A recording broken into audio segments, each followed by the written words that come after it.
So, tell me who you are. I'm Shamus Donlon. I'm James Donlon's son. Uh, I've known him my whole life. Well, what was it like growing up with him? And did you grow up with him? I did, yeah. So divorced parents, but would spend half the week with him, half the week with my mom. Um, I was always active. When I was younger, we would go on trips, and those trips were always things like camping or whitewater rafting. Things that were quite active. And he a big part of my upbringing, which was a big part of his life, was basketball. So whether that was starting in the second grade, where he was my coach and went undefeated and won games by 30 points a game, through high school, that was probably it's one of the most memories that I have are from growing up. Well, how would you describe what it is your dad does professionally? Movement. The easiest word that most people in the world understand is mime, but they think of white-faced, no, not speaking, things like that. And I was always a little, I think I was always a little confused at what he would teach at UC Santa Barbara until he worked on the movie with Benjamin Bratt, where characters went from were 20-year-olds, but also played 80-year-olds, and teaching them how to get out of a bathtub as an older person. And that kind of clicked for me as to what he does. So, all forms of movement is how I describe it. Were you, sometimes people make fun of mime. Well, more recently, mimes have been made fun of, but they're still well respected. But have you ever heard people making fun of mimes? Certainly, I think in the stereotypical sense, but whenever I tell people my parents are a professional modern dancer and a mime, they're floored by both. But I would say 80% of the time they narrow in on the word mime, even more than professional dancer, and are fascinated by it. And there's a couple of videos that he has on YouTube, one in particular where he's kind of doing a demonstration for high school kids. And when people see the way he bends physics and bends their perception of reality, any perception that they may have had goes away quickly, and they're just amazed by the things that he can do. And do you appreciate what he does? Oh, 100%. How, in what way, if you can describe it? Well, I mean, I think, for one, on a personal teaching level, I think just his lessons in movement transcended into sports. Like he never pushed me into theater. I mean, I did it as a kid, and he was, supportive and wanted me to explore that. But I think that the physicality transcended into sports and other things. I've always been, able to, channel his teachings, if you will, through that. I think the second thing I'd say is there's probably three things that really make James Donlon tick: mime and movement, basketball, and model trains. And with each of them, he has this focus where he can, watch basketball for hours. He can go into his train room and come out at 6 a.m. and not realize that he'd been in there for 10 hours, and the same dedication to his craft. And, I absorbed that for the things. Two lessons from that. One is find the things that bring you passion, and when you do, go all in on them, because that brings you joy. What was the recent issue with him? Why did he end up in the hospital? Well, he had a hip replacement, which was very successful, and he's moving quite well. But when he was in the operating room, they were nervous because he had AFib event on the table. And so he went in for some testing. They went in and actually looked at the artery and found that it was there's a lot of plaque. And so they decided the best course of action was a triple bypass surgery, which he just had 3 days ago, 3 days ago. And he's recovering amazingly and very quickly. Do you know what his attitude was going into this? Oh, he was scared. He was scared. You know, I think, look, for any person, I think undergoing an open heart surgery, it's scary. But you know, for someone whose whole life he's been healthier than the average at his age, I think it was a very humanizing moment of, you know, mortality. It certainly was scary for me and for those around him, but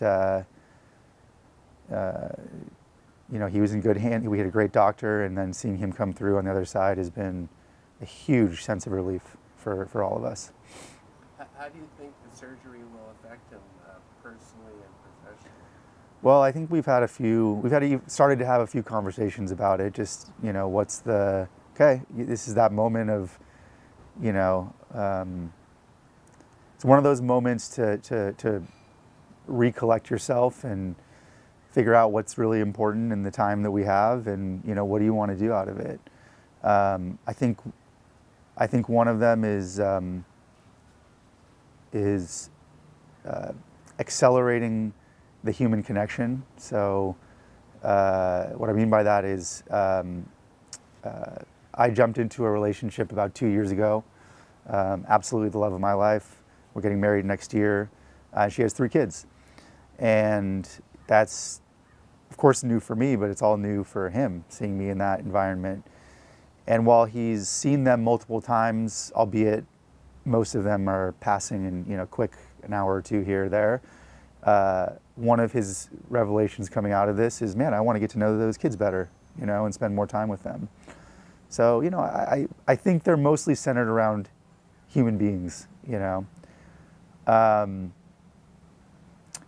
On the performance front, I think this will change day by day, week by week, but I think he's less interested in teaching, although in the same moment he told me he wanted to coach again, basketball, which of course is teaching. But for him, I think there was this level, basketball, there's not just the teaching, but a level of competition and, you know, things like that. So I think that's something he might explore again, getting back into, you know, competition and wanting to find things to overcome obstacles, right? Maybe as a result of this obstacle that he's overcoming in this moment.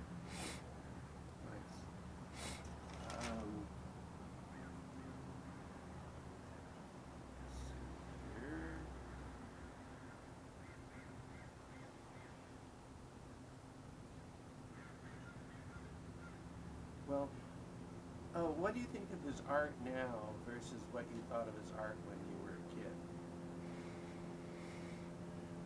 That's a good question. I think a couple of things. You know, first and foremost, I have a deeper appreciation, right? Now that I've gone through my own career progression and understanding the effort and time it takes to build expertise and craft, and, you know, what it takes just to even put on a performance, I think I just have a newfound appreciation for it.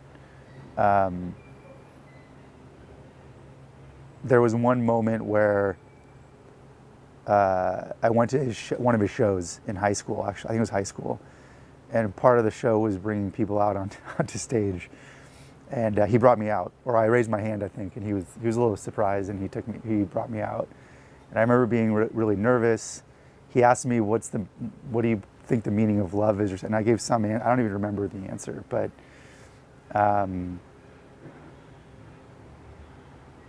yeah, that was an interesting moment. But back to your question, what do I perceive now versus in the past? I think, yeah, I mean, I think just, yeah, appreciation for all the time, effort, hours of work, uh, hours of work on each detail, right, to bring it to what he deemed for it to be perfect. Well, what type of thing would you see when he was rehearsing it or working? I don't remember seeing a lot of the rehearsing itself. Um, I don't have memories of sitting in rehearsal studios or anything like that. Um, but I know it was there, right? And I know it from these other examples I've talked about, like the trains or the basketball, because I was there for those. I was more present for those. Um, I think he had a natural gift of athleticism, that allowed him to do some of this stuff. But, for anyone that's tried to do the basics of mime, pull a rope, points in space, you realize very quickly that little action, which he makes seem like, oh my, he's grabbing something, if you can't do it, quite literally. So, I have an appreciation that it took him probably quite a long time to master that. Any thoughts why he's so into trains? Yeah, I mean, I think, well, one is his home has this view down into Camarillo, and there's a train that goes, alongside it. I think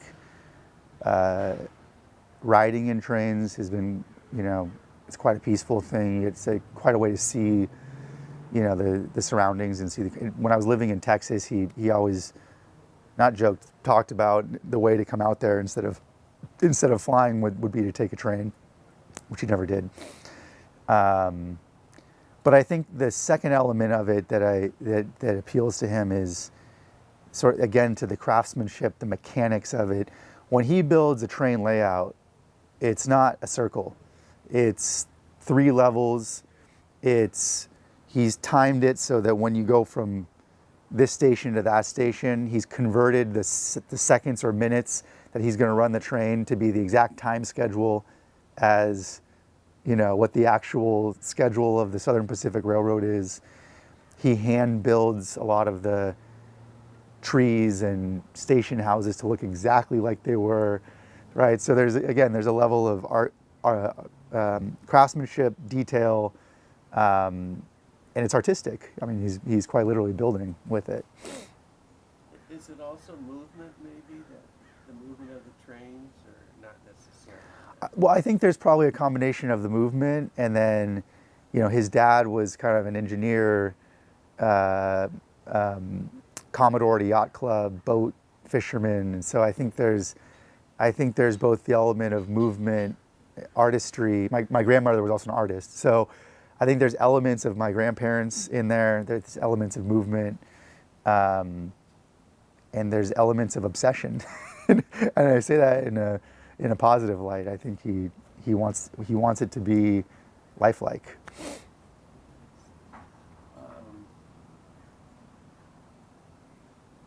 Well, before your dad's surgery,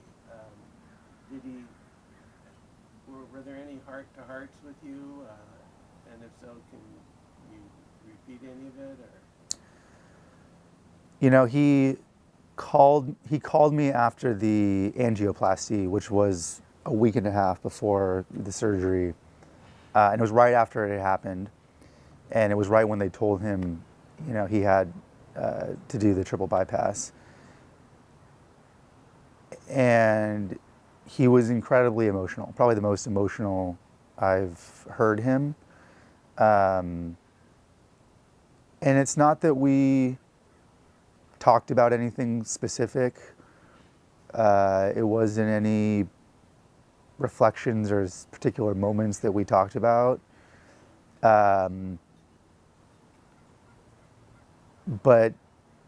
that emotional moment I will never forget.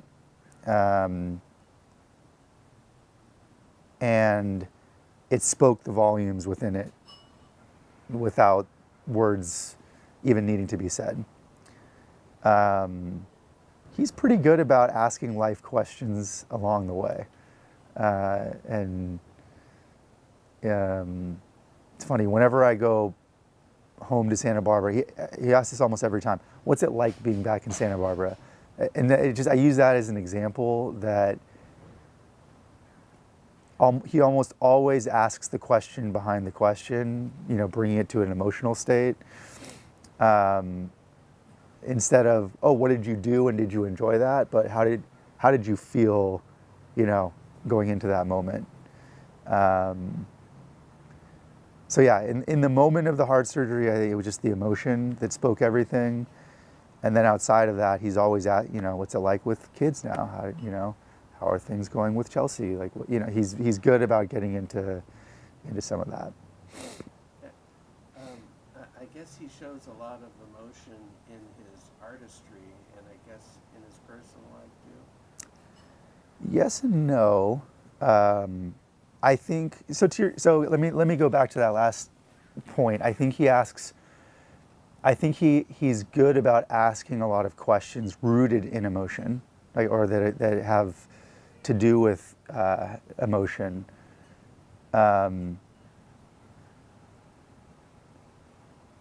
But we don't always get incredibly emotional in a lot of our conversations. So look, I think that's part of the reason why I'll always remember the moment that he called me. I mean, I guess who wouldn't forget the moment, a big event like that happens. But yeah, he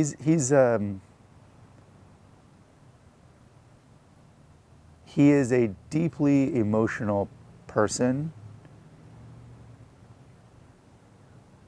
when he turns it on. And I think, to your point, it's almost always on through his art. He can contact his emotions through his art. Yeah, he can contact his emotions through his art. And I think that's where it turns on and stays on. Okay, let's see. What do you do now? So I went a very different path. I work for the Gallo Winery. I work in our luxury business unit, so think tasting rooms in Napa, Sonoma, Paso Robles. I've held a lot of roles within there, but to kind of put it at a high level, I build capabilities for our teams to succeed. My mind, in many ways, does not work like his mind. I'm, left-brained, mathematical, science-based, so I went sort of the industrial engineering, master's in business, finance, mind.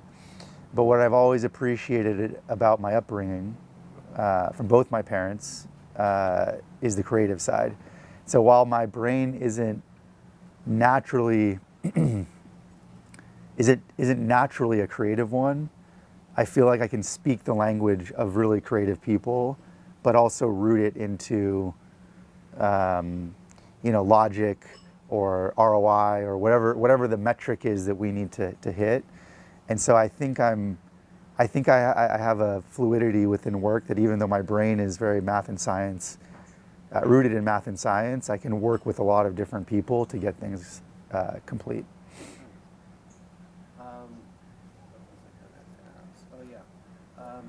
When your dad coached you in basketball and played with you, was there a downside? Was he trying to be too competitive? Was it too important to win, or was he reasonable with that?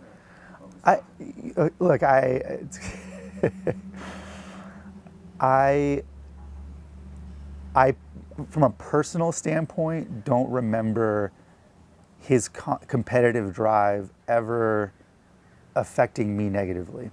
What I mean by that is, I think in movies and other things you see these clips of, the parent who's pushing the kid too hard. There was never any of that. But he wanted to win, And I remember this through story only, but in second grade, he engineered a way to win, which was, kids are just learning how to dribble. You weren't allowed to, guard them beyond half court. But as soon as they would cross the half court line, he had two kids run at them, and the kid would freak out and throw the ball, and we'd grab it and go for a layup. And at one point, again, this is through story, I don't remember this personally, the coach on the other team was screaming at him to call your dogs off, call your dogs out, you're up by 40 points, So, I think it came out like that, but it was all, how do I create the environment? How do I create the team to win? Not the, punish or, beat into somebody how they can be better. He always tried to uplift us to be better than we could.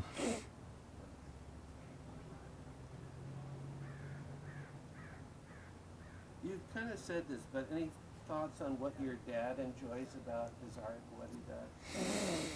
I mean, he's always enjoyed moving. I mean, he was a basketball player, right? He played at Humboldt State. He was a little lost. Yeah, I think, by his junior year, not sure what he wanted to major in, and he took a theater class, and that forever changed the course and path that he took. And when we met his biological mom about 15 years ago, it was cool for me to be a fly on the wall for that meeting. She was saying how she was a jitterbug champion in the 20s, and she would jump and feel like she was floating above the rest of the crowd that was dancing. And that was really cool because my dad could always jump. He was a shorter guy for a basketball player, 5'10", but he could dunk. And so I think that physicality and the physicality that was within basketball, he found in a craft and in a profession. And so, that's I think what drove him to enjoy it even more. Right? I can understand that as a basketball and volleyball player myself. Like those moments that I can find that in a craft or a thing that I'm doing, it's even more powerful.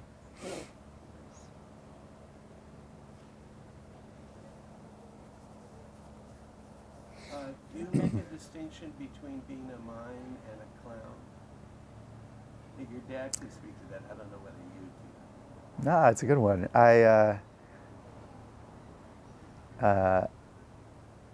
I think a mime can be a clown, but not necessarily the other way around. Not can't be, but I would say I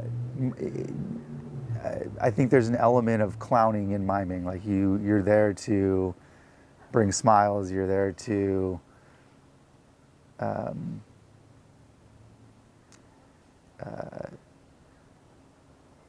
bring something different than the focus that people are used to.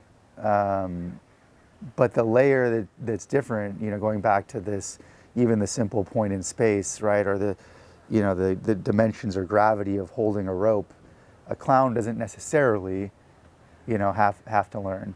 So I think it's probably much harder to be a mime, but I think you have to be a clown to be a mime. That's pretty much it. Is there anything else you'd like to say about your dad, his craft, the other people in his life that he's worked with? I think you hit on everything. I'm just trying to think if there's any.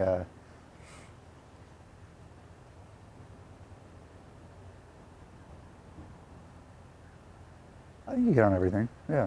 Can you imagine your dad not being active but living still? No, I can't. You can't what? I cannot imagine my dad not being active and living still.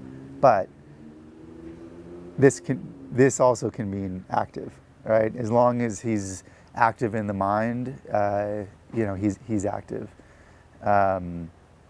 Certainly, I think it's difficult for him not playing basketball anymore, and being able to do backflips like he used to be able to do, or even climbing the ladder like he used to in some of his performances. I'm sure that's tough on him, but he's always active up here, and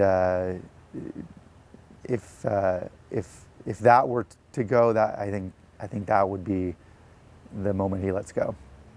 The moment what? The moment he lets go. He told me that he doesn't do drugs because his mind is active enough. Any thoughts about that? Yeah, he said he smoked pot once in college and hated it, and that was pretty much it. I agree with that. I've talked to him about it, because I talked to him about exploring that piece, because I've personally found that some of those drugs can really push you to think and see things in a whole different way. And while I don't doubt that his mind is active without them, I actually think he would find it quite interesting and see quite literally a different dimension of life and consciousness that I think would be quite intriguing to him. Maybe in his all day. Yeah. I'm a proponent, man. I think he should try it. Well, thank you very much. And do we have your permission to use this? Absolutely. Yeah. Yeah. Good show. Thanks so much. Yeah, thank you.